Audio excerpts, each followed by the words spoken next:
Coming up on ECG, Star Wars Comics, Return of the Jason. Aaron. Star Wars Attack of the Trailer and poster. New heroes for the Star Wars Battlefront. All this and some not Star Wars news on the East Coast Geek podcast.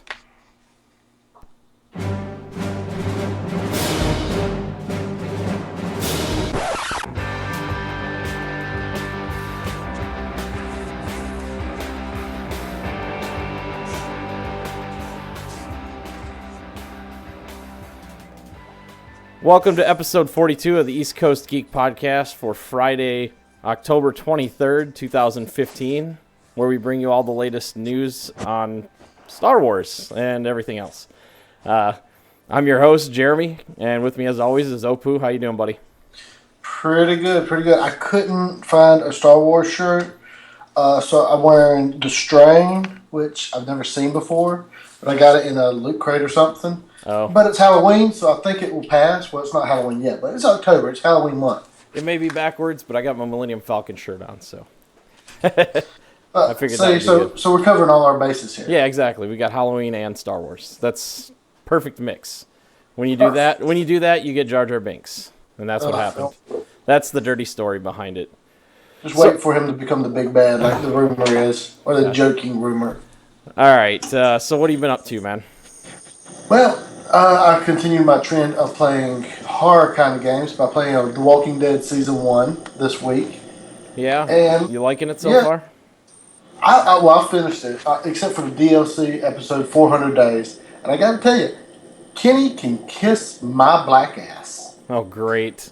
My problem with this character is if you agree with him 100% of the time, he'll back you up. But if you disagree with him one time, he's like, "Well, you never helped me out." I'm like, "Dude, I helped save your kid.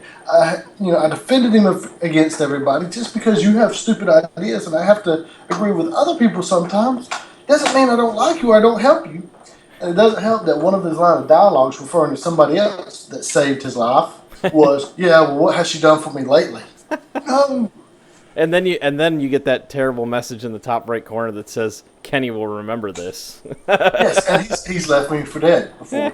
And I should have killed him when I had the chance. That game is brutal. That first decision, man, I told you, right?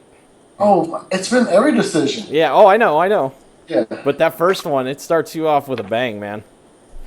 Yeah, I want to replay it and just answer X for everything, which is no answer, just silence. Oh, great. Just to see what happens. Clementine will remember that. Great. Yeah, so I haven't been up to too much. We did some searching on Disney stuff and how the Star Wars stuff looks down there right now, and hopefully plan a trip here soon. But kids have been going nuts about the Star Wars and the Disney princesses for the daughter and all that good stuff. So. Oh, yes. You know, Princess Leia's a princess now, too. You should dress her in the white. Yeah, there you go. Didn't you have her... Wasn't there a picture of her with buns? No. The bun thing? Oh, I don't remember. I'd have to look. Oh. Well, you know what else I need to get excited for, right? It's Dragon Ball Z Resurrection of F. Oh, yeah? Yeah, this right here. We don't need a picture. See? Right here? Is it any good? I've discussed its flaws before, and it's not like the best movie ever, but I enjoyed it. I enjoyed it more than the subtitled version, at least. Some of Vegeta's dialogue was absolutely hilarious. Great. The action was really good, and I like that they actually had almost morals, not morals, a character arc, especially for Goku, but it was supposed to be for Vegeta. Hopefully Vegeta actually gets a real fight next time, but we'll see. All right. It doesn't help that Toriyama doesn't like Vegeta, but everybody loves him except for Jacob. Great. All right. Well, I guess that moves us right into the first story. Yes, and I'll go ahead and take this since I'm on the Dragon Ball kick. Dragon Ball Super has renamed their newest transformation. Yes, Super Saiyan God Super Saiyan, which was first shown in the last movie, Resurrection of F, is certainly a mouthful, isn't it? Of course. But I like the acronym it makes, the SSGSS. But now it seems that it's going to be called Super Saiyan Blue. The God Babysitter Whis him as Beers' attendant and trainer, offered up this alternate name in this page. Well, at least I think, because I can't read Japanese. But I've seen it translated on one manga before it quickly got taken down. But here's some of the dialogue that Saiyan Island has translated for us. Starts with Vegeta going, "Ha ha ha! That's just what I was hoping for. Obviously, if we're both Super Saiyan gods, Super Saiyans, then as an elite, I'll definitely be superior." Goku, "No way, my Super Saiyan god super, ow, I bit my tongue." "Hey Vegeta, can't we do something about that long name?" Whis drops down and says, "How about Super Saiyan Blue?" Blue. So there you go. I just read it for you. Great. I need to be an actor. I've already got the Brad Pitt looks, Maybe stick to voice acting, huh? No. Not with my accent. I can barely say this stuff. Have a face for radio. No. And the butt of B. Arthur. Yeah, there you go. Personally, I would prefer it to be called Super Saiyan Cyan. I think that's a little clever, and it kind of flows a little better in a weird way. Plus, they look like a cyan color when they transform. Isn't cyan blue? Yeah, it's Super Saiyan Blue. Great. Well, they didn't have that rank in the Dragon Ball Xenoverse game, did they? They did not originally, but when the movie came out, they did do some DLC where you could get the Super Saiyan Blue hair, like a wig for your character. Oh, really? And Goku and Vegeta both got the transformations, and Frieza got a golden transformation, and it brought in some more little storylines for you. Nice. I haven't played it yet, but I want to. Nice. No, that's cool. That's something neat to take out to the video game world. It's nice to keep that, what do you call it, continuity. Yeah, Xenoverse is pretty good about that, making all these references. They're flawed. Like I've seen them say the mask Grandpa Gohan uses in Dragon Ball, they called it Gohan's face or something. And they were like, "This is Gohan's face." And I was like, that translation is totally inaccurate. And, some other things. But it's a fun game. A little frustrating, but I got you. A little off topic, but... No, that's fine. That's fine. All right, well, we'll go ahead and move to the next one. Jason Aaron has renewed his exclusive agreement with Marvel, which is good news, apparently, especially for Marvel. He was responsible for the record sales for Star Wars #1, and that is for writing. To be fair, Star Wars was responsible for the record sales, but he's the one that helped continue it with his solid writing. Right. I've talked to some people that have bought or read the comics. They've said that it's been pretty good so far. Okay. He will continue to work on Star Wars as well as Doctor Strange and the Mighty Thor, which will start in November with a new #1. This Mighty Thor series will herald the return of Beta Ray Bill, which I wish I had pulled a picture for him. He's one of my favorite Thor characters, and I forgot to pull a picture. Hey, just for those that are watching at home or watching this on recording, Beta Ray Bill's over there to the left side of She-Thor. Yeah, he's the one that looks like a horse. Yes, that is him. Yeah. So he'll have an actual story arc, not just a short appearance, which he's had lately, just appearances, and everybody's like, "Oh, it's Beta Ray Bill," and yeah, there he is on the cover screen right now, with a lot of other characters as well. They look like they're getting ready for a huge battle in this storyline. If this is the first cover, so. Yeah, well, hopefully it's better than some of the last ones. The writing on the film Thor has been really weak. The first few were just them basically slapping fans in the face for ever criticizing their choices. Right. So, right. And then they try to drag out this mystery story about who was the new She-Thor. Yeah. Which fans had figured it out within, the first few weeks of announcement. Yeah. Well, I'll even say a month or so, because there was a couple of contenders. Yeah. So. And then I guess speaking of Star Wars comics, Charles Soule and Mark Cicchetto return to Star Wars for the tale of Obi-Wan and Anakin. That sounds pretty awesome. Yeah, hopefully it's better than the writing from the prequels, but the first chapter of the 5-issue miniseries begins a story that will fill in some of the gap between the end of Revenge of the Sith, jeez, I can't talk, and the start of A New Hope. So when we pull up the picture, you'll see that Obi-Wan is a little older. He's got the gray in his hair. It looks like a really cool artist transition from Ewan McGregor. That was his actor's name, right? Yes, Ewan McGregor. And Sir Alec Guinness. Sir Alec Guinness. So we got a neat little transition there. And Luke Vader and Darth... God. I must be drunk. Luke Skywalker and Darth Vader will square off in the finale of Marvel's first Star Wars crossover, Vader Down. And I think Jason Aaron has worked on that one as well.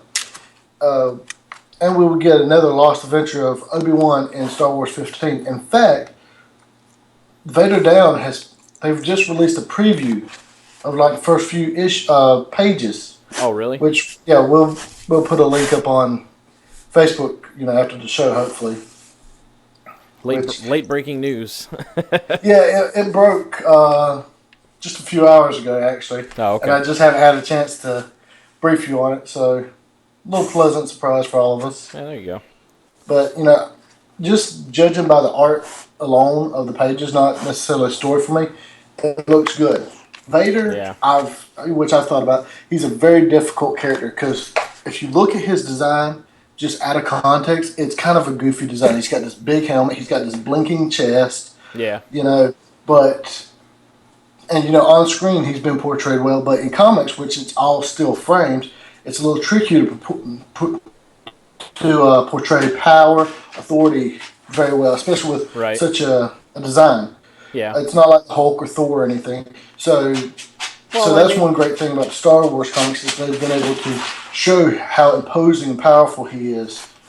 Yeah, yeah. Did you ever see the comic back when Dark Horse was doing them, where Darth Vader, like in the armor, Darth Vader fought a revived Darth Maul? No, I didn't. Dude, that was a great comic. It ended up that this cult somehow resurrected Maul, and they thought he would be the true apprentice, not Vader. So he had him battle to the death. And Maul was giving this grand speech about how his hate and rage was more powerful than Vader's, and that's how he'd win. And so Vader was like kind of bent over weak, and Darth Maul was coming up behind him. He's like, "What could you possibly hate that would make you greater than me?" And Vader turns his lightsaber around and says, "Myself," and stabs himself through the chest or stomach and back into Maul and kills him. Wow, that's hardcore. Yeah, it was a really epic moment. That's good stuff. All right, why don't we go ahead and move on to the last... This is the last one in the comics, right? Yeah. Why don't you go ahead and take that one? Okay. Stonebridge Press licenses the... you give me the hard words. Osamu Tezuka. Say it? Osamu Tezuka. Story manga. The Osamu Tezuka story manga. Stonebridge announced Monday that they will publish the Toshio Band and Tezuka Productions manga, A Life in Manga and Anime, all 900 pages in a single volume next July. Wow, that's a lot. That is a lot. Well, you'll understand why in just a second. Frederick L. Scott, who often worked as Tezuka's English interpreter, provided the English translation for the book.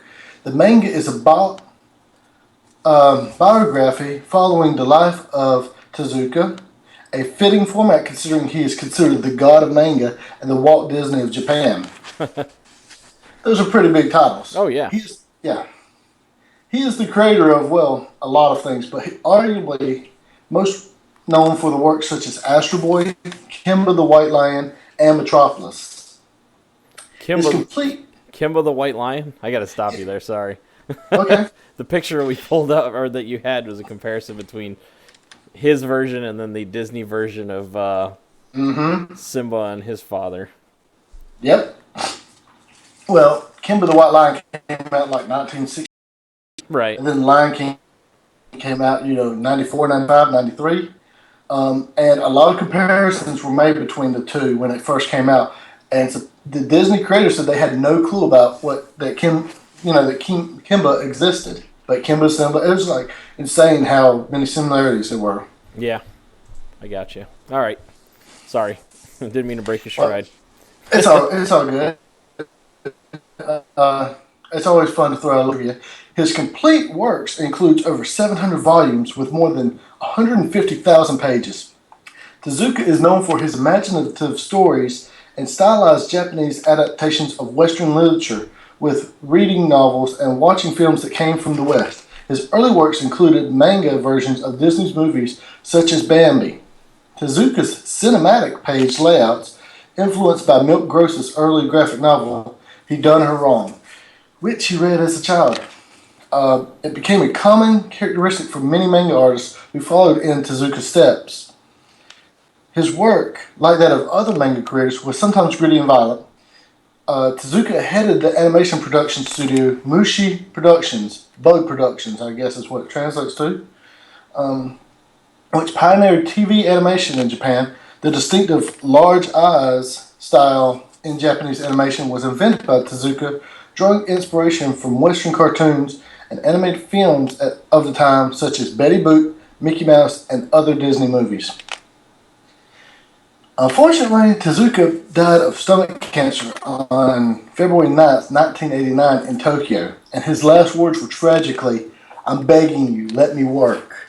So that's, Wow. I think, it's the reason I put those words in there, I usually don't like using last words, but I thought that was like so inspiring that he was so dedicated to his craft. At the same time, just so sad that, he, even as old as he was, I unfortunately left out his age when he passed away.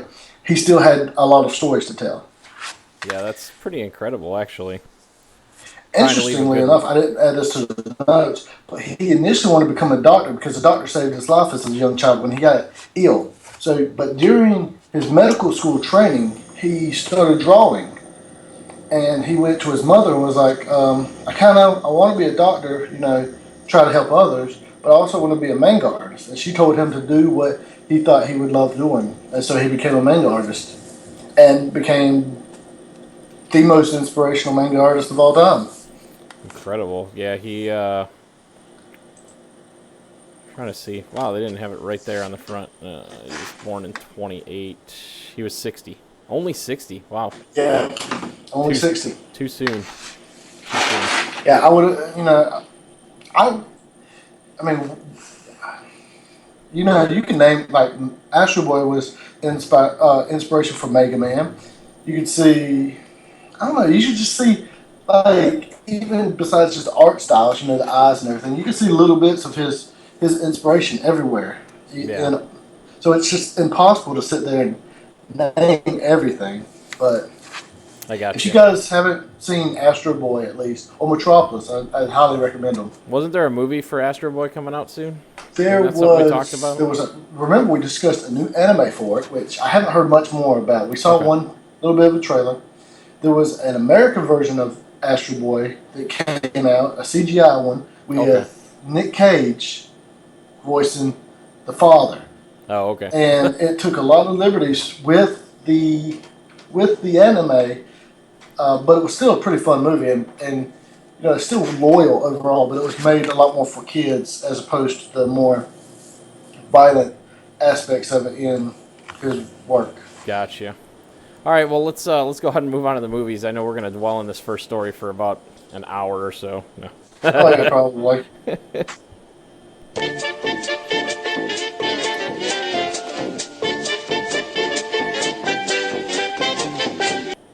I like that one part in the Family Guy Star Wars, and they stop playing, and they're like, "Hey, anybody want to make a request?" And then one of the guy that said that like puts his hand away from the mic and says, "Play that same song again."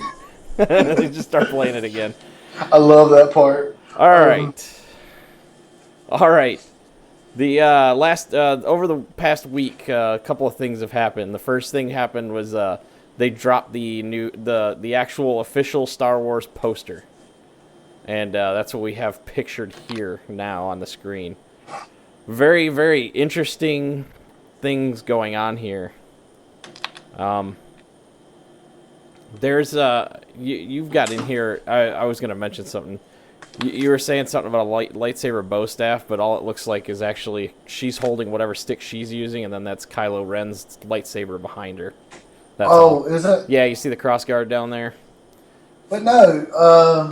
Oh yeah, Kylo Ren's. Yeah. Yeah, I thought it looked like a double blade there. So yeah, I got that's you. what I was wondering about, and the way her staff seemed to stick out. Yeah, that's my bad. That was. Yeah, it's like perfectly lined up. I don't know if they should have done that. Maybe canted her hands a little bit or something, or turned her or something. Yeah. But unless that's supposed to be like a foreshadowing that she might be the one to fall to the dark side. Yeah, who knows? But it's interesting stuff you see over here. Most of the former cast is also here pictured, except Luke, which has been the talk of the town lately. And there's been a lot of people saying, "Oh, he's Kylo Ren," and it's like, "Oh, come on, let's do some research." And I sent you a page while we were discussing this during the week, and the whole thing with Kylo Ren was he was born shortly after, and all that good stuff. So he's not really old enough to be Luke. And actually, I did some more digging, and his last name's not actually Ren. We don't even know enough about the character to know whether Kylo is actually his name. He's a member of the Order of Ren, so they take the surname of the order that they're in, and either Kylo's his real name or it's just a rank. That's another possibility that's floating around the internet. Like Jedi Master Obi-Wan Kenobi, or Jedi Master Yoda. That's another theory that's going around. It might just be his rank within the Order of Ren. So now, do we have any knowledge on what the Order of Ren is? Because you know what his mask almost reminds me of now that I sit here and think of it? Remember Palpatine's guards in Return of the Jedi? Yeah, you're talking about the Red Guard. I can't remember. There's a name for them. I can't remember. They were like almost Jedi apprentices, dark Jedi apprentices, but not really. Some of them did use lightsabers, I think. Or is that just in the non-canon games I'm thinking of now? That might be the non-canon games. They had those charge staffs where the ends had those pulse... Like tasers or something. Yeah, pulse tasers on them. And my bad, it's the Knights of Ren. The Knights of Ren are an organization that existed years after the Battle of Rendor. Kylo Ren is a member of this group, taking on Ren as a surname as a result. The Knights of Ren were created for that's the blurb about the film. So there's not too much that we know about it yet. However, the Knights of Ren were working in so there have been some things going on, or some talk going on, and maybe some of the stuff is coming out from other sources. I didn't dig too deep. But there was mention that the Knights of Ren were working with the First Order, but during this movie they may break away. And like I said, the First Order is the military group that grew from the ashes of the Empire.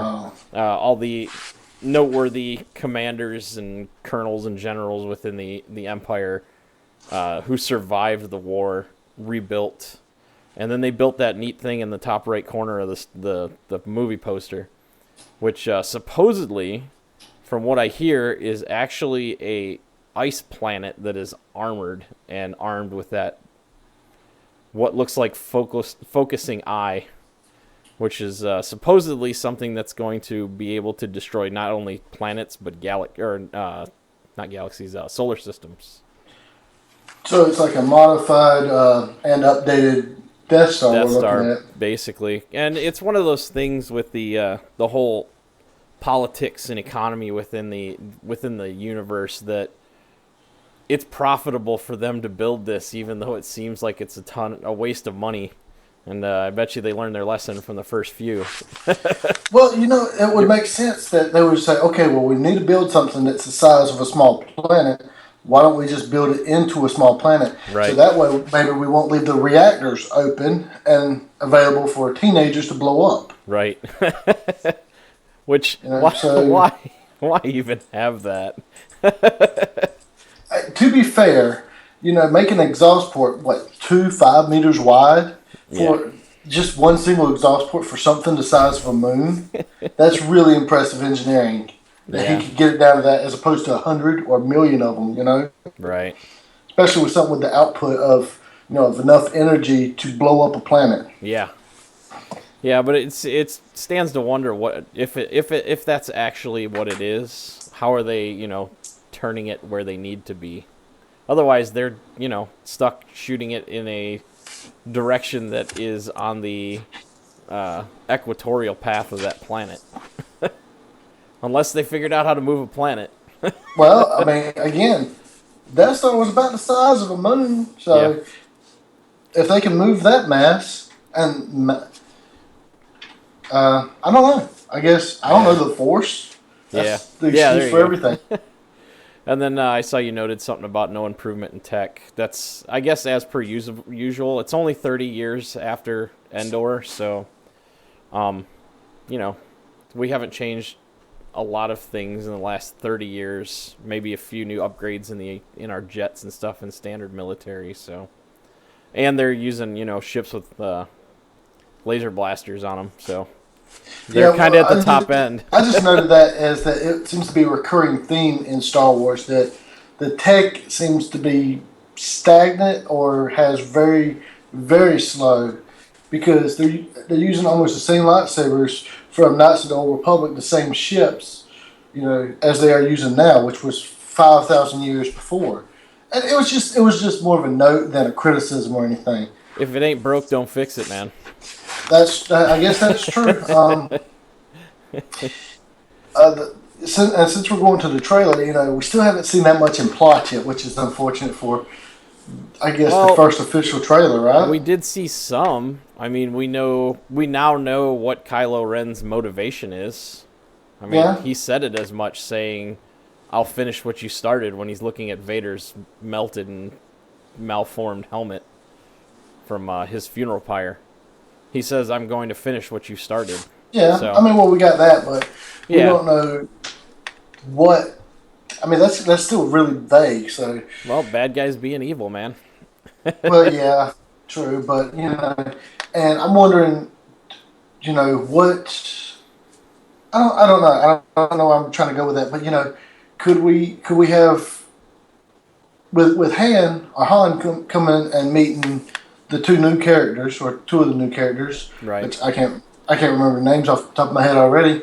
Are we looking at, instead of trying to wipe out Jedi and Force sensitives, are we going into some kind of Jedi arms race? Where whoever can recruit, the newest sensitives to their side?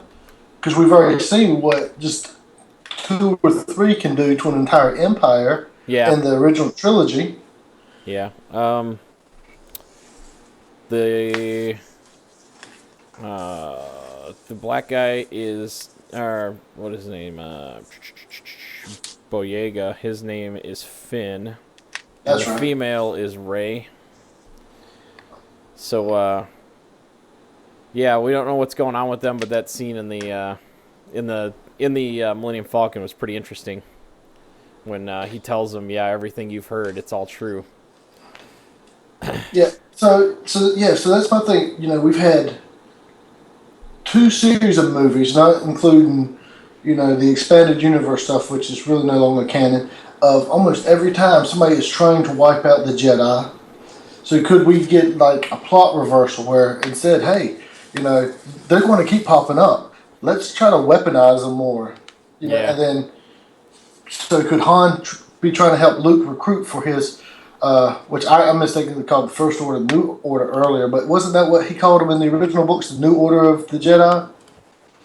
Oh, I don't know. He gave them permission to love and stuff? That's fine. I mean, the First Order is the bad guys in this, so. Yeah. The New Order, yeah, I think that was what he had built in the other expanded universe that doesn't really exist anymore. Unless we slowly start seeing some of the stuff. Well, I'm sure. I mean, there's nothing stopping them from pulling stuff from the books or the games or whatever. I mean, they're all great writing. So yeah, I was about to say they have some really good material that they really should work with there, yeah. and I hope they do. I really want to see some more stuff.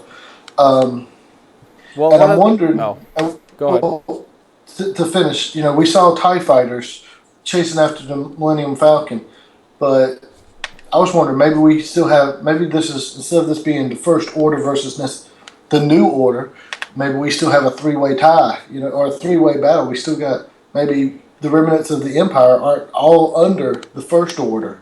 Could it be that we got Luke and Han's group and Leia's group, we've got the First Order, and then maybe some more? Yeah, leftovers, maybe some infighting between what splintered off and what still tried to maintain what the Empire held. Even though I'm sure they weren't holding much after that. We didn't really get much about it in the original trilogy because they stayed mostly in the Outer Rim planets. Yeah. They didn't really go in towards Coruscant. There was only, I think, mention of Coruscant as far as what it was, but they never went there. You're right. And one reason for the Death Star was because they could just use one or two or three of those, put them in several different systems, and then that would be less troopers they need, less other personnel. So yeah, it'll be interesting, like you said, to see what the actual motivation is, especially of all the major players instead of just the little bit that we got.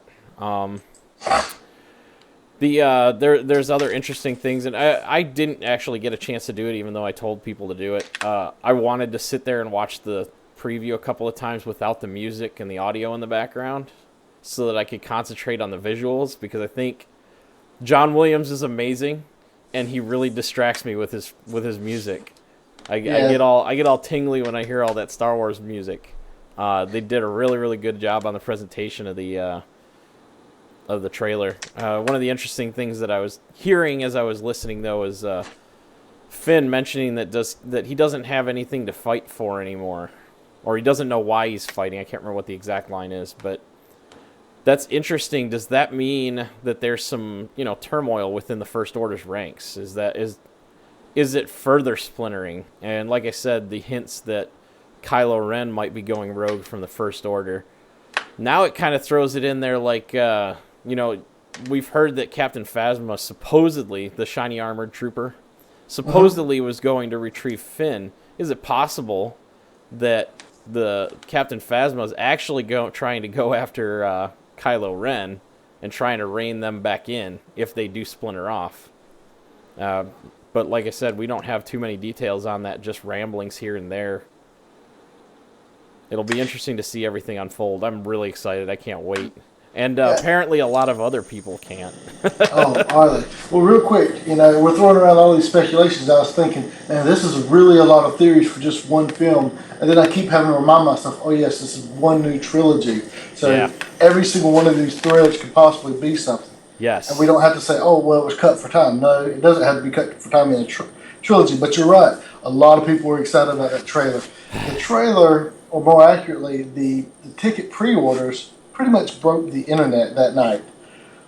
From Deadline, Star Wars The Force Awakens, the first theater chain, AMC, is reporting that they sold out 1,000 screenings nationwide in the 12 hours after tickets went on sale.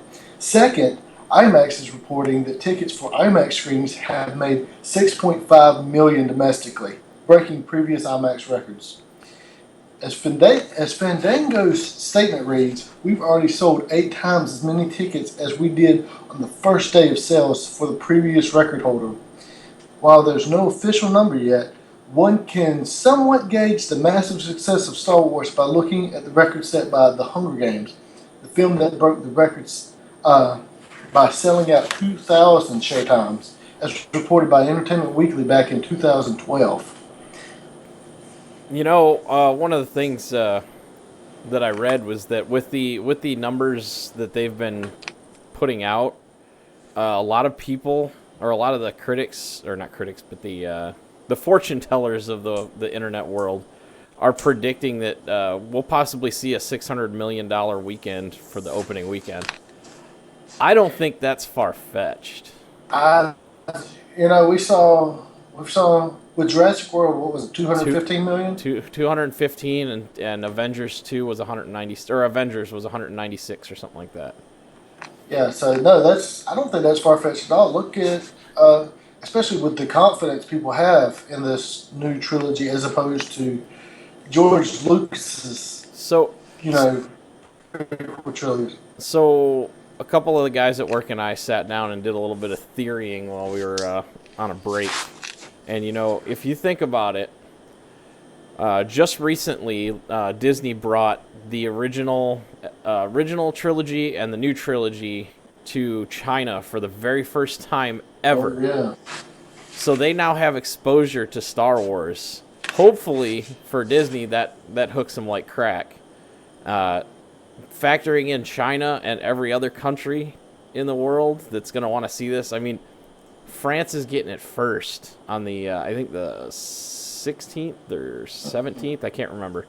They're getting it a day or two earlier or whatever. We're not going to be able to get on the internet. We're going to have to stay off the internet for 2 days. Basically. Well, yeah. I want to try and go see it. I work the night that it'll be coming out, but maybe I'll try and get out there Friday early or something.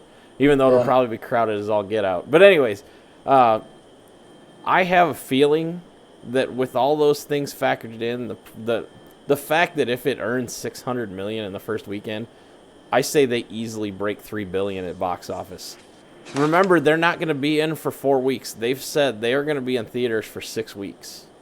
With them being in for theaters for 6 weeks, counting how many people are going to probably want to see this multiple times, even people that saw the original, well, not the original, the prequel trilogy, several times with it being as terrible as it was. And I think I remember stories of people saying they went and saw the first Star Wars movie, A New Hope, like 4 or 5 times. I went and saw each of the newer movies once at the theater, okay? Mm-hmm. And not because I didn't want to go see it more than once. I just only went and saw it once. I wanted to go more. I have a feeling it's going to be like this too, and the wife will kill me, but totally worth it. I think one of the guys brought up a good point at work too, saying that Star Wars isn't limited to us, our generation. It's pretty much touching everybody that's alive on this planet at this point. Everybody in some form or fashion has seen Star Wars. Well, that's what I was about to say. Unlike something like the Avengers, where mainly comic book geeks knew about it, yep. Can you name me a series, movie, TV, comic book, anything that came out after Star Wars that didn't either directly or indirectly reference them? How many times have you heard, "Luke, I am your father," in something? In even the most obscure of places like Tommy Boy, for all intents and purposes. Yeah, so that's the insane thing about this series is that it's everywhere. I could go out and make a Avengers reference or a Spider-Man reference that's insanely obscure that nobody would get. Big Wheel or the Rocket Racer. See, I can't even Spot. Yeah, I can make references to those villains, but I could go out and do like the Vader breathing. Yeah. Or talk about your attitude is insignificant to the power of the Force or whatever. Yeah. And people would get that. Yeah. No, it's definitely saying something, and like I said, at some point in everybody's lives, they've seen something from Star Wars. Well, not everybody. Like I said, China's just getting it. Maybe some of those. Well, I can understand that. A small group trying to overthrow their government. I don't think China would like that. Yeah. So, but since you mentioned China, I'm sorry to cut you off, but did you? And this is kind of off base, but Disney owns both of them. Did you see the numbers from China regarding Ant-Man? No. I don't have the numbers in front of me, but they did very well. It seems like I think they made. I don't even want to put a number to it, but they. So yeah, China is a major contender now. That they're getting a little more freedom in their entertainment. So that's becoming a massive contender for Wow. Hollywood. It's something.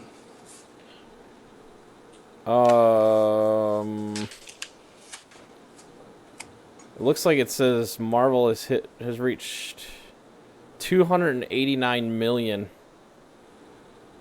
and will seek to build on last weekend's 42.4 million dollar debut in China. So they made 42 million in China.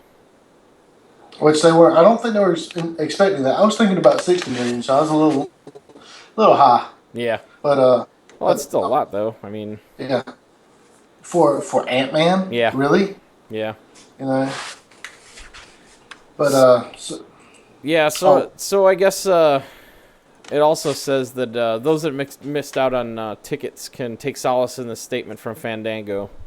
They're quoted as saying, "Movie theaters are continually adding new show times on Fandango to meet the phenomenal demand. The enthusiasm for this year's most anticipated movie is out of this world, and we expect it to continue all the way to its debut on December 18th. Yeah, so I'm wondering how many movies are going to be kicked to the wayside to make room for more showings in theaters. Right. There's one more thing I need to touch on that we missed. Okay. The overwhelming demand for tickets saw Fandango's traffic surge 7 times its typical peak levels, and caused several movie ticket sales sites to experience delays and outages. A trip to movietickets.com reveals that 95% of the tickets sold on that site in the last 24 hours, at the time of this news article being released, were for The Force Awakens. Deadline notes, however, that Fandango did not technically crash. The delays and timeouts experienced by users that night was reportedly what happens when there's a long queue buying tickets online. So basically, you were in a really long line waiting to check out. Yep. Yeah. So, but 7 times, that's impressive. Wouldn't it be funny if this is far and away more than they ever would have thought? What if they surpassed the $4 billion that they paid for the whole Lucasfilm in one movie? In one movie. And then how often does George go around the house kicking himself at Skywalker Ranch, thinking about all the money that he could have made had he just continued? I think, well, that's a lot of money. $4 billion is, but then you also have to think that he no longer has to deal with hate mail from nerds and geeks like us saying, "Why did you write this way? Why did you hire Natalie Portman? Why'd you hire whoever?" Yeah. Even decisions that he didn't get to make. So I think him having $4 billion in the bank plus not having to deal with that anymore is probably more worth its weight in gold. I'm sure. So if Disney gets to deal with all this. I'm sure if somebody doesn't like the movie, they'll still send him hate mail anyways. Oh, probably. Why did you let them do this? Yeah, right. It'll be the opposite instead. Now, I will say this: if they make $4 billion on this movie alone, which seems like a little bit of a stretch to me right now, those lawyers that negotiated that contract, I bet you they get a big bonus. Everybody that helped negotiate this, they will give them a Disney credit card and say, "Here's a private jet. Go wherever you want in the world. It's on us. Don't spend $4 billion." Yeah, I mean, just think about it. That people are nuts about this. If this is a huge success, next year we get Rogue One, which is that one that fills between Revenge of the Sith and A New Hope. In 2017, we get Episode 8. In 2018, I think it's either the young Han Solo movie or the Boba Fett one. I can't remember which order it is. And then 2018, yeah, that's the Boba Fett one, right? Yeah, Boba Fett or I think so. Han Solo.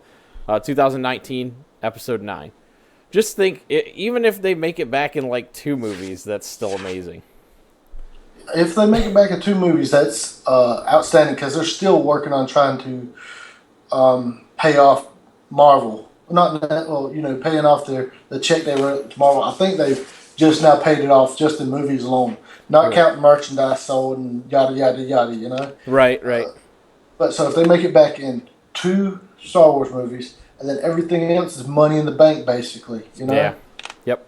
So I mean, what if they double what they paid for it In 2 movies? no, I was going to say in 4 years. Oh, Like in 4 years? 6, 7, 8, I 4 years, yeah. I think they double it by. Man, it's really hard. I think they double it by 2 years. I think it really depends on how this movie does. This movie's already guaranteed to make bank. Good or bad, it's going to make bank. Oh yeah, for sure, for sure. They're gonna The rest of them, I won't say anything on those yet. Disney, and it's all on Disney not to screw this up. Yeah, They've got the most riding on this because if they don't pull through, they lose all of that fan base, and we're all like not excited to go see each movie anymore, and nobody's talking about it. Which I can't even think of a future like that. I don't think it'll ever happen. So, well, listen, it almost happened with if the prequel trilogy didn't kill it, I don't know. yeah. All right, enough Star Wars. We've been talking about Star Wars all night. Let's go on Until to the we next talk one. about Star Wars again later. Hush. All right. I had a Fandango picture in there. I forgot I put in there. All right.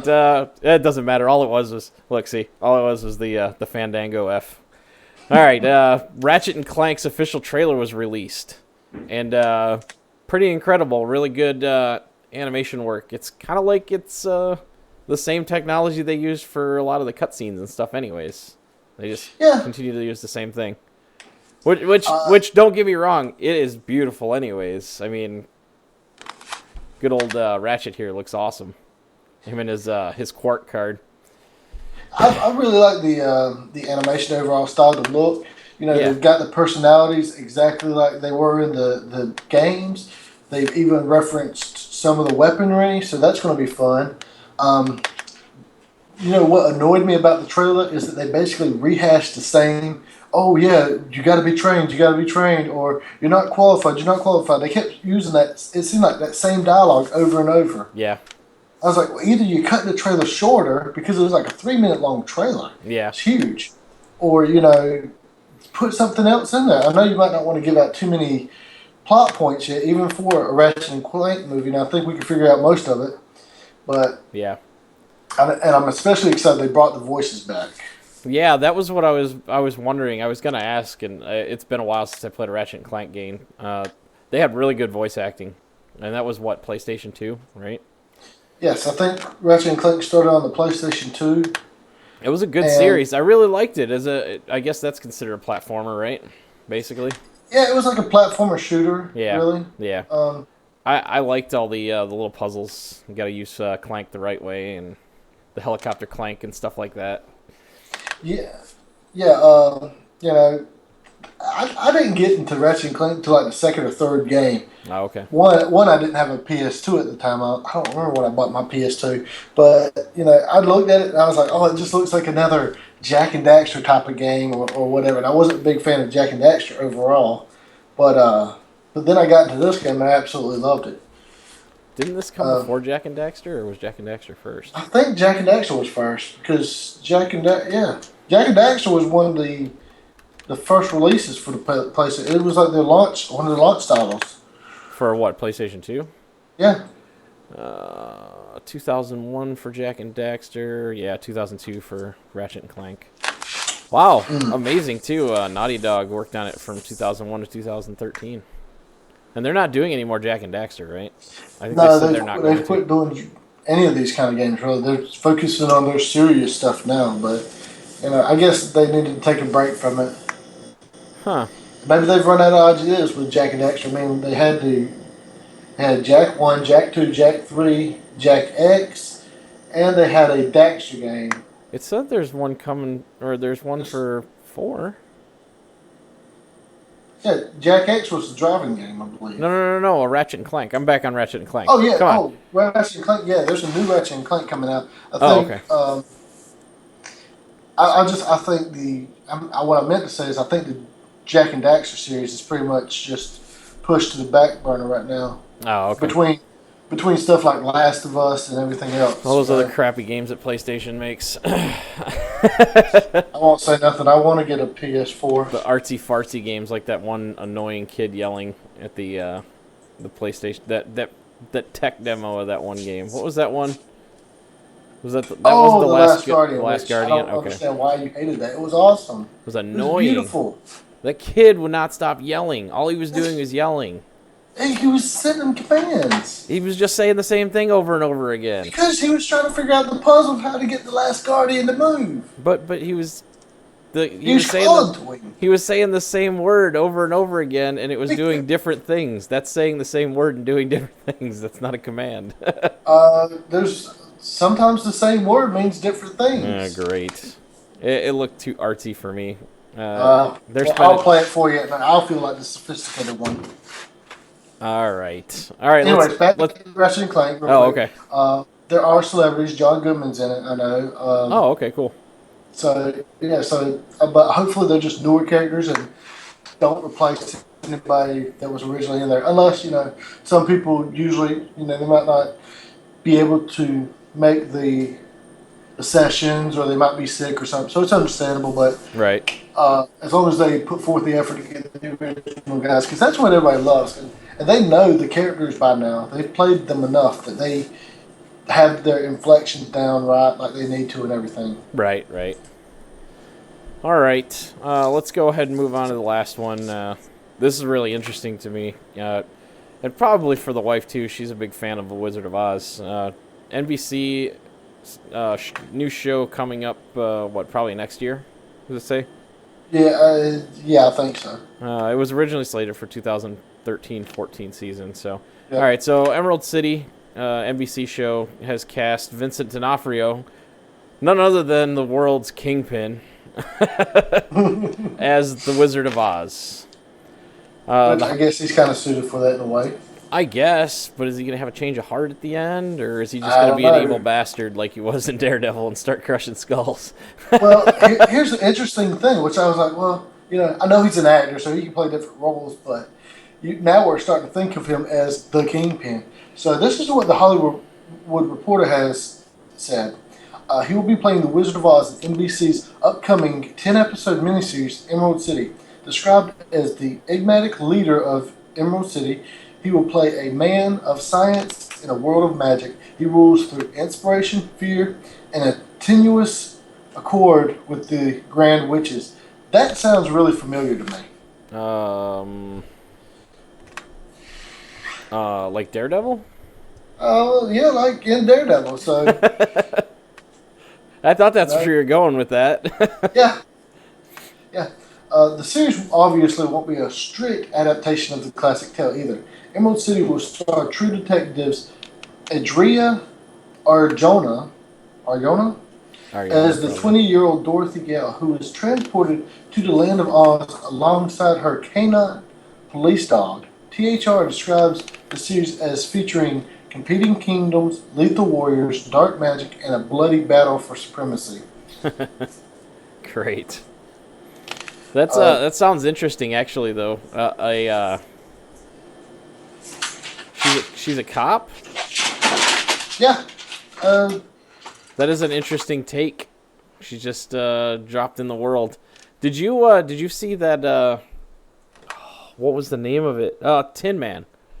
I think it was. That's actually what I was going to mention. That this also sounds like a version of Tin Man in a way. Yeah, because that was a lot different, a little more realistic-ish, less fairy tale, more brutal reality kind of thing.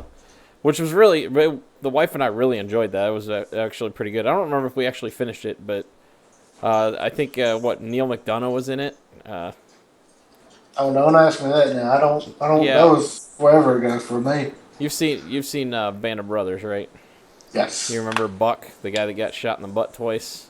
Mm-hmm. Like blondish hair. Yeah, him. I think he was playing the Tin Man. So, but yeah, very, very, very good series. It'd be interesting to see how this turns out. And like you said, I thought it was an actual show, but it's only a 10-episode miniseries.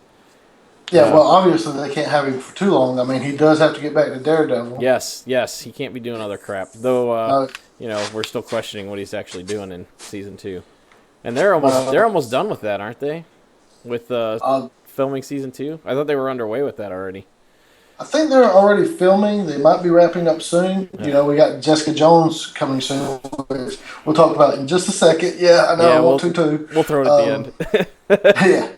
Emerald City was originally slated for, like Jeremy said, the 2013-2014 TV season, and then picked up with a straight-to-series order in January 2014. Initial plans for the series fell through when NBC and original producers Josh Friedman and Matt Arnold failed to agree on a vision for the series. The show has returned with David Schulner from Dracula and Sean Cassidy as producers. The thing is, the Wizard of Oz wasn't just a book; it was like a kind of a series, right? Right. And it was actually surprisingly kind of bloody in a way. So yeah. They're not that far away describing some of this stuff. Well, it's kind of like a lot of those classic tales are like that, though. Alice in Wonderland wasn't a single book, and what's that other one that's not? Oh, Charlie and the Chocolate Factory was not a single book. There was a continuation. They just never usually cover that stuff because it's not as popular. Cool stuff. Yeah, it's not the most popular stuff. So it's pretty neat though, and I thought this Did You Know was pretty interesting. Yeah, do you want me to go with it? Yeah, go for it. Heck yes. Okay, so did you know that our Kingpin was also in Adventures in Babysitting? He played Dawson, who gets mistaken as the God of Thunder himself, Thor, by the little girl. And this was after filming Full Metal Jacket, where he was incredibly buff. He almost doesn't look like the same guy. Yeah, I know, man. That's pretty thin. That's some weight loss. Yeah, and some muscle building. So that's really weird connection to the Marvel universe right there. Is that he's been both Thor in a way and Kingpin. Yeah, that's pretty interesting. And yeah, I told my wife about this before the show, and she's like, "Really? That's him?" It's like he had blonde hair in that. I was like, "Yeah, I know." Yeah, it's a wig. It's a wig. Yeah, obviously. Yeah. All right. And the last thing, real quick, he kind of looks like a buff Jason Mewes right there. Okay. If Jason Mewes wouldn't have turned to the drugs. Yeah, he's better now. I know he's better now, but I'm just saying in the past. But you're right, absolutely. Yeah. All right. The last thing, I didn't pull a picture for it. It was kind of late breaking right before the show. The newest and actually most complete Jessica Jones trailer aired on online today, and it was pretty incredible. What'd you think? Go ahead, tell me. I think Kilgrave's going to be pretty interesting. I think we're in for what looks like to me a darker series than Daredevil. Yeah, this seems like it's going to be like a psychological thriller detective story, but with superheroes. Kind of, and what? Something that struck me as interesting. That guy is playing Luke Cage, correct? Yes. I saw him in the video. I was like, he doesn't look buff enough. He's obviously in shape. Don't get me wrong, better than me. But Luke Cage can, in his earliest incarnation, could bench like 10 tons. He probably it's up to 70 or 90 now. He probably looked like, or probably should look like Tiny Lister from No Holds Barred. The president from Fifth Element. Oh yeah. Yeah, he was in No Holds Barred with Hulk Hogan, and man, that guy had muscles on muscles. Yeah. Or maybe even like Terry Crews. There you go. That's a better example. That's why I always thought Terry Crews should play him, especially in like a more of a goofy buddy cop movie with Under Heroes for Hire. But here's my thing: I don't think he's Luke Cage yet. Oh, is that what it is? I think this is my theory, and it could be already debunked, but I think he hasn't gotten his powers yet. Didn't you say he was like on a derivative of the super soldier serum? Is that what it was? No. Kind of. He was sent to prison for a crime he didn't commit. And in prison, he either got volunteered for, or he volunteered himself for an experiment in order to alleviate some of his time. Oh, okay. A violent guard there that was trying to kill him and make it look like an accident. So he put in more of the serum or gas or whatever they were using on him than what the dosage required, giving him his superhuman strength and stuff. And I'm pretty sure it was like a gas type formula because his clothes was also affected. So he had something that he could, fight in and wouldn't get immediately destroyed. Right. And that's where he got his powers from. I got you. I really think that Jessica Jones, is almost exactly like Hancock, by the way, now seeing this trailer. because she's a raging alcoholic and she still has some of her powers. Yeah, and she's got a. Well, no, she should have her full array of powers. She never really lost them in the comics. She just gave up superheroing Is that all it is? When she dealt with Kilgrave, it was such a traumatic event for her because he had her captured for weeks upon months and did horrible things to her, which I'm sure we'll see in the show. Kind of. We've already got hints of what he did and what he does to people. So, and that's what made her give up superheroing and become a detective. Man, talk about PTSD when she elbowed that subway. Oh man, window. yeah. I was like, oh my gosh, she thought he was right behind her. That was incredible. It looks amazing, and November 20th cannot come soon enough, man. Oh man. Yeah. And that's just 10 days. That's like 10 days after Fallout 4. So hopefully I've played enough Fallout 4 that I can take a break. Take a break and just binge watch that like I did Daredevil. All right, let's get moving. Let's move into the gaming.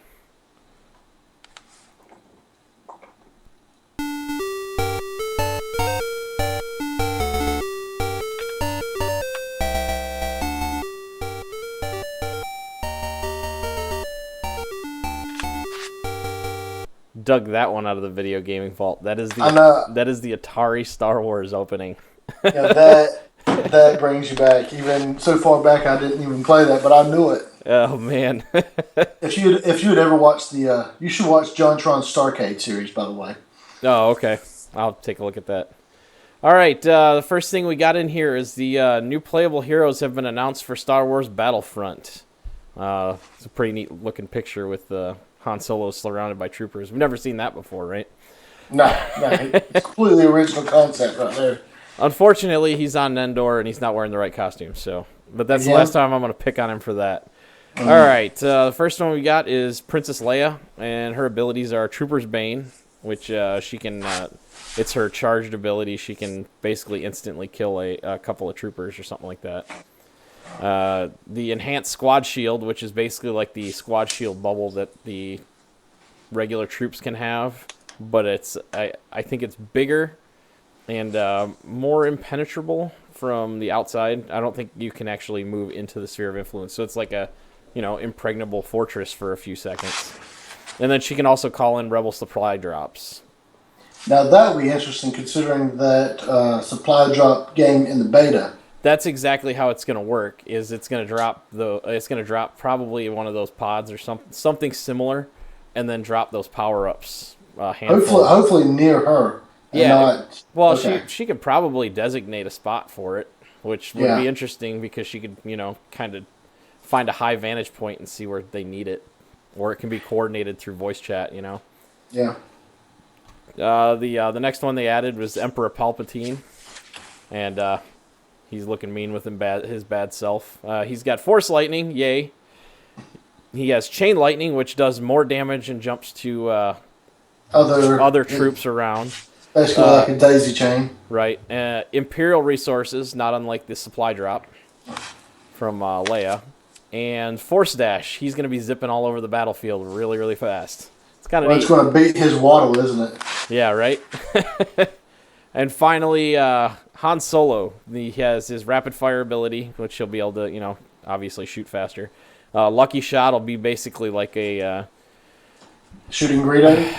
It's another one-shot ability kind of thing. Kind of like Trooper's Bane for Leia.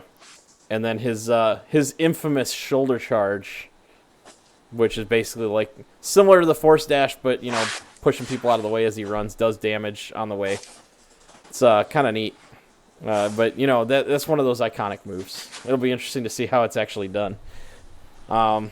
And we've seen 2 out of the 3 heroes that were already announced, Darth Vader and Luke Skywalker, which we saw in the beta. Still waiting to see any footage on Boba Fett. We've seen him, I think, fly in one of the trailers, but that's about it. We have no details on his abilities or anything, so... Well, let's go ahead and throw some theories around. Well, obviously, he's going to have his jetpack. Right. I think he'll probably be able to use the missile. Yeah, that might be his big shot, and have probably something like the rapid fire for Han Solo. I was either going to say rapid fire or flamethrower. Remember, he's got the flamethrowers in his gauntlets for a close-up attack. Screw that flamethrower. And his final ability will be Making love to the Sarlacc pit. Or maybe his death throes. Yeah, there you go. I Sarlacc just opens up underneath him and devours him. Yeah, exactly. He chooses when he leaves the battle, not you. Sure. So those are some blind guys there. Some neat additions. Hopefully they have more heroes than just those. I'd like to see an Obi-Wan. Well, we can have Obi-Wan, Lando, Chewbacca. Chewbacca needs more love. Yeah, there you go. Chewbacca needs to show up. Once again, that game will be released on November 17th, a week after we enter the vault. Or leave the vault, or however you want to look at it. That's what I'll be playing that week. Yeah, we'll be seeing some Fallout for sure. Yes, for sure. All right, why don't you go ahead and take the next one? Indeed. Japan is opening a real-world Pokemon gym. Yay!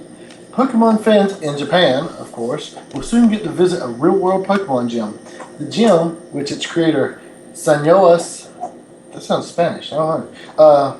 Sanyoas Interaction, maybe it is calling a hands-on edutainment facility and will open in Osaka on November 19th. So I'm going to jump in here really quick. But wouldn't it be neat if they actually had a trainer there for the Pokemon Go? Oh, man, maybe they will. I hope so. Don't get me started. Like, maybe they could have initially, if this is going to be the only gym, maybe they could have where you have to, like a maze type thing, staff that are the Go trainers, and then you have to get to the gym leader, and then you have to go to another one, and you progress until you hit 8 of them, or you can quit whenever you want. My is no psychic gym. Please, no psychic gym. I'm not an invisible walls kind of guy. It's like it's easy to take out. No, I just been running around the inside of the gym. So, dude, you know what it would be? A hall of mirrors. That's what the psychic gym would be. All right, continue. Okay. Well, anyways, if you don't know, if you're the one person out there that's watching this and has never played the Pokemon series, gyms create an environment which allows trainers to test both their and their Pokemon skills against those of other more experienced trainers, leading up to the most powerful trainer in the gym, called a gym leader, who will reward trainers that are capable of defeating them with allow the Pokemon to use other abilities, allow them to easily command Pokemon of higher levels, and etc. And even, I guess progress through the game. That's what they are. MacGuffins, in a way. Yeah, great. Called the Pokemon Expo Gym, according to an Inside Games report, this is being translated, of course, fans can battle and trade with others and play Pokemon arcade training games. These games, including Charizard's Battle Coliseum and Gardevoir. Gardevoir's Control Source will even hand out rewards to players in the form of in-game items for mainline installments such as Pokemon X and Y and Alpha Sapphire, Omega Ruby. That's a special Pokemon Expo Gym Gear smartphone app is even being created to track your stats and ranking for the gym itself. There was no mention in the report about gym leaders to defeat or badges to collect at this time, hopefully. As we've reported on several times, the next major Pokemon game is Pokemon Go, an ambitious-sounding mobile game that challenges players to find, catch, and trade Pokemon creatures in the real world. Its developer, Niantic Labs, recently received $20 million in funding to assist in the game's development, which it received from investors such as the Pokemon Company, Google, and Nintendo, and will receive another $10 million after achieving certain milestones. That's really cool. And one of the other things I forgot to throw in here, and as an additional, Nintendo's actually poised to launch a phone app game here in the next month or two. I think it'll be the first Nintendo release on a smartphone tablet device thing. Yeah, we've reported before, I believe, that Nintendo has planned at least 5 games, 5 or 8. Yeah, but that first one's coming soon. And Yeah. we're assuming that Pokemon Go will be the second one because I think it's supposed to be early next year. Actually, I thought they said Pokemon Go didn't count as a Nintendo one. Oh, really? Oh, even Yeah, better. Even better yeah. then. So hopefully it's not like. Hopefully it's something of substance and not like the EA Tetris and stuff. The EA Tetris app, which doesn't even work, I played it on my mobile Yeah. because I was hankering for some Tetris, and every other time I play, it crashes on me. I've Oh. never had Fallout crash on me, Fallout Shelter, which I still play occasionally, or any other game that I've downloaded for free on my phone, but that one crashes all the time. I deleted it. I think all my Vault Dwellers are dead. I haven't checked them in a while. I heard there's a holiday update though for Halloween. That's what I've been playing a lot more recently. No. Yeah, that's the problem with Fallout Shelter is once you get like a rhythm going, you don't have any trouble. Yeah. You know, I don't even death claws don't even get past the first or second floor for me anymore Oh, because I okay. have so many high level weapons up there. Oh, okay. You know, I hardly even like I'll go up there. Obviously, I have to heal the people as the death claws come in, but other than that, I don't really panic. I've nearly got 100 cutbacks, Yeah. that I can hold at one time, and I'm constantly producing more. Yeah, I have no challenge in that game anymore, really. I got you. Of course, they have survival modes and stuff too, but I'm not worried about that right now. All right. Well, speaking of Fallout, let's go ahead and move into the next one. Fallout 4 is getting a gold edition. And as you can see on the picture, and I'll describe it for those listening at home, you'll get the game. And this is a Best Buy only bundle, by the way. You will get the game, the season pass, which is normally $30, and a pair of Pip-Boy socks, or Vault Boy socks. Pretty neat, actually. And the interest. So that's a weird one.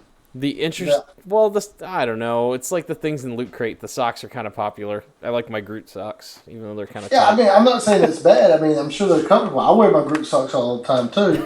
But I just, after just seeing some of the weird physical items they give you, besides just the game and season pass or whatever, that's one of the weirder ones I've seen. Yeah. It's not as weird as the football that one of the Assassin's Creeds came bundled with. That's weird. Yeah, I think it was Assassin's Creed. It came bundled with the football, American football, mind you. Yeah.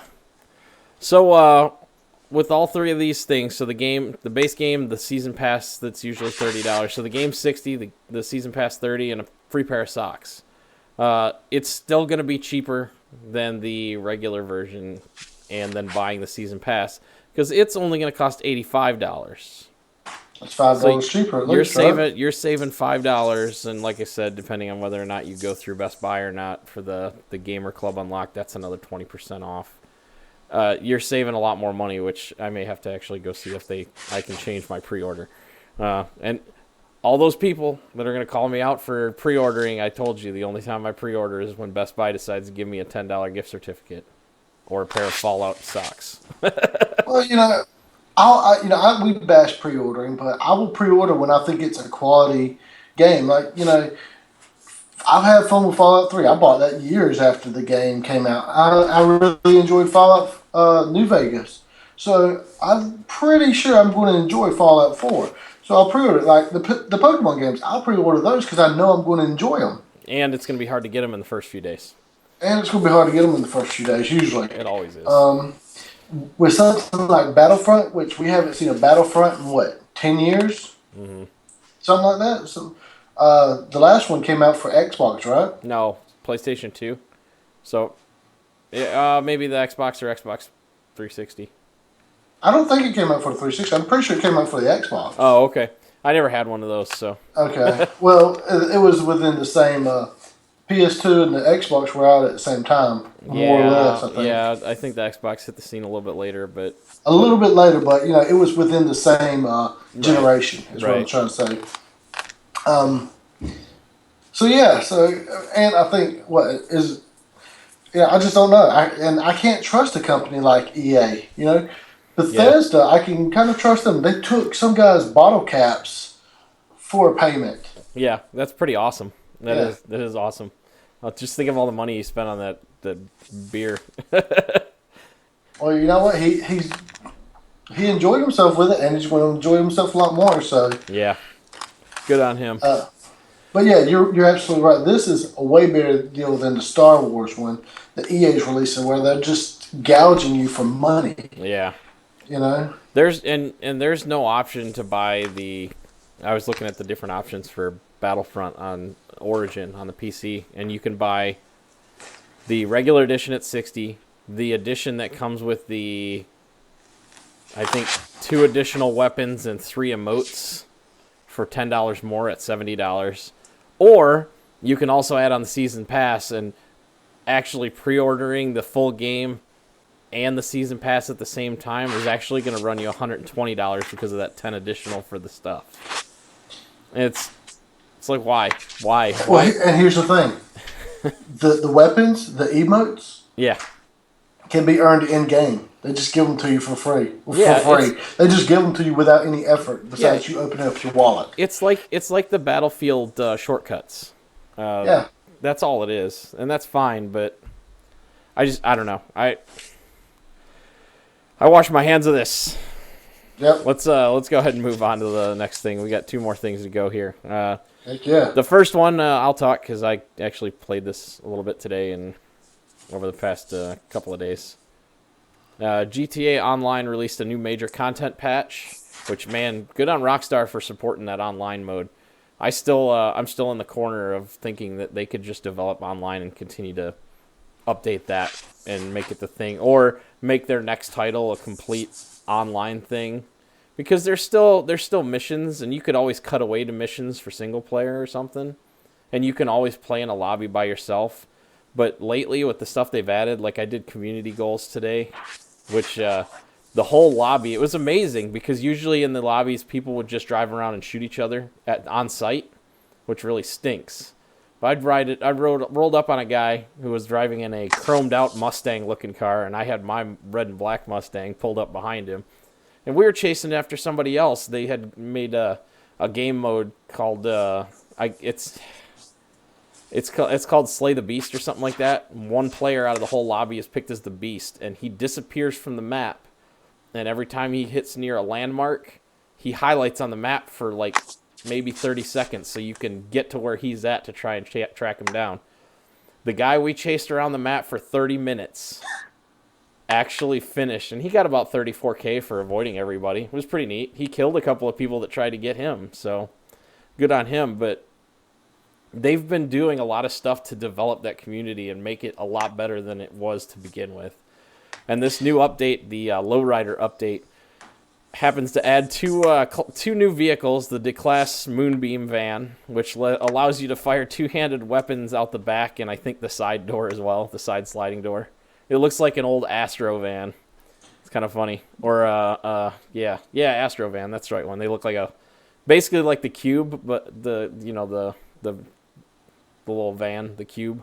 Yeah. It looks like that, but like maybe 3 or 4 times bigger. It's like a Cube, but in van shape. Yeah, exactly. Size. And then also the Willard Faction, which is the Lowrider one we've got in a picture here. It's basically like I can't remember what kind of car it is. But anyways, it's perfect for Lowrider setup. And they also brought back Benny's original Motorworks, which was something that they had in Grand Theft Auto San Andreas, where you could pimp out your ride and give it hydraulics and the weird-looking paint jobs and everything. So it gives a lot of different things that you can customize your vehicle with, and he only works with specific vehicles, so you have to find those vehicles that he actually will work with. Not only that, but in front of that shop, before you can even access it, you start out with a mission with one of the contacts from the main story of the game. And he has about 8 missions that you can run with him to...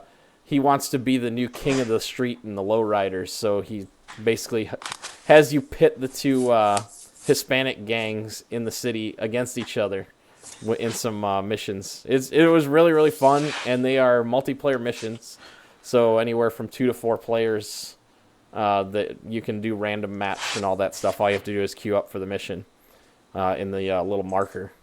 They added 2 new weapons: the rapid-fire machine pistol, which looks like a I'm trying to remember what those little machine pistols are called. The one with the vented barrel case. I can't remember what the heck it's called. And then also a machete. And not only that, they changed some of the way the tweaks for the they made some tweaks to the overall online experience to include car mods now unlocked by rank instead of just by winning races, which was really a pain in the neck because I don't like doing races, and whenever I do, I lose. I hate races too. So engine mods, transmission mods, stuff like that now unlocked by your player rank now too. There's new player emotes which I have yet to check out, and then extra weapons in the Rockstar. The Rockstar editor, the one that people use to make little animated videos and stuff. Yeah. You can set everything up. Rockstar has also indicated that they will not be releasing any more updates for the PS3 and the Xbox 360 version so that they can focus on the current gen and PC systems. Now, you were talking about this being optional. If they try to make certain series online, like Elder Scrolls Online, I don't think that's done too well. I think GTA Online would actually work in a way. Well, it does. I mean, you can be a ruthless criminal. No. I mean, like just a full game that's just GTA Online. You could have people build gangs together, or try to take over a city or sections of a city. I usually like the GTA games. I'm not very good at them because GTA 3 and Vice City, they didn't have the best driving controls. That I gave up after Vice City, really. But I enjoy driving around and listening just to the commentary and then going and blowing up hookers and stuff. But this actually sounds like something I'd be more interested in. The next time I gotta wait though. The next time you come over, you ought to try it on the computer here. I'm not good at them computers, them fangled computational devices. Shh, don't tell anybody. I use an Xbox controller for that game on the computer. More often than not, I am the only one in a lobby that is using a controller because it tells you if someone's using a controller with a little icon or a mouse for the ones using mouse and keyboard. So I don't know. I just think controllers are better for that kind of stuff. Oh yeah, for sure. So, all right. Why don't you go ahead and take the last one? Yes. This one's a good. This is either a report or a rumor. So. When I saw this, just so you know, before we go into this, I had to look for multiple sources because I thought it was a joke. I thought I was reading an Onion article. It sounds like it, doesn't it? Konami has denied rumors that Kojima has left the company. The famed designer is just taking a long time off from work. He just ran out to the store to get some cigarettes. He'll be right back. According to the New Yorker, Kojima left the publisher on October 9th, having worked there since 1986. Oh, and some of us were born. Not me, though. I'm really old. A source who attended a farewell party for the designer said there was a rather cheerful but also emotional goodbye. There is a picture from Twitter up right now, I think right now, from that party where they're kind of toasting him in a way. That's funny. Kojima allegedly has a non-compete clause that runs until December, at which point he'll be able to join another publisher or start his own studio or do nothing, I mean, he's a free man at that point. Yet, a spokesperson has told Tokyo Sports, translated by Kotaku, which take that with a grain of salt because it's Kotaku, that Kojima is currently listed as a company employee. It was added that the team was currently taking a long time off from work after the release of Metal Gear Solid 5. The spokesperson also claimed no knowledge of the leaving party, stating, "We're not sure what kind of thing that was." This almost reminds me of, and this is a really dated reference, but does this remind you of Baghdad Bob?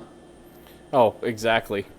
There are no tanks in the capital while the tanks are riding behind him. No, we are in control. Yeah, it's great. Yeah, I don't know what to think. I mean, I read multiple articles. They all basically mimic the same thing, but I mean, if they're getting their information from the same PR department, then obviously it's going to be the same. But I'd still like to know what's going on because, man, Metal Gear Solid 5 was awesome, and I'd really like a 6. I mean, trust me, you're going to get a 6, but are you going to get Kojima 6 or Konami 6? Yeah, well, That's listen, the thing. I don't want a Mighty Number 9, so. I don't want Kojima to end up like Infinity has with all these issues, which I think they released a statement about Mighty Number 9 that they're going to release on time and they're not going to have any more delays. Blah blah blah. Whatever. Yeah. I've almost washed my hands of the game and I've already bought it. Kind of regretting that, but I did get a T-shirt out of it, so there's that. Yeah, there you go. Back to the Konami thing, it seems like they're having a psychotic breakdown. Probably, yeah. A company as a whole. They're not. It's the. I think what this is the head finally catching up with the body. They are realizing that they've been running for forever, and just running without clearly thinking about what they're doing, and then all of a sudden they're like, wait a minute. He's gone. Wait, no, he's not gone. No. Damage control time. They've had a lot of PR issues lately, not just the Kojima thing, but they've had issues with them selling insurance for your bases on Metal Gear Solid 5.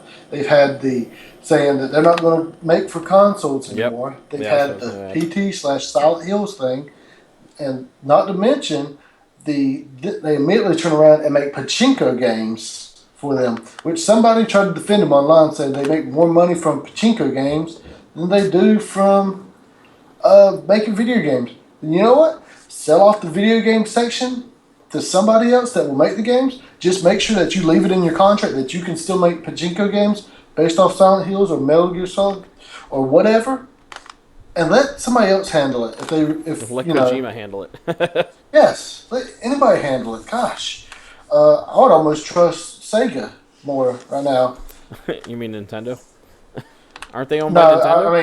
I mean Sega. With the crappy releases of the Sonic games, or whoever made Sonic Boom. I know they licensed it to some company in California.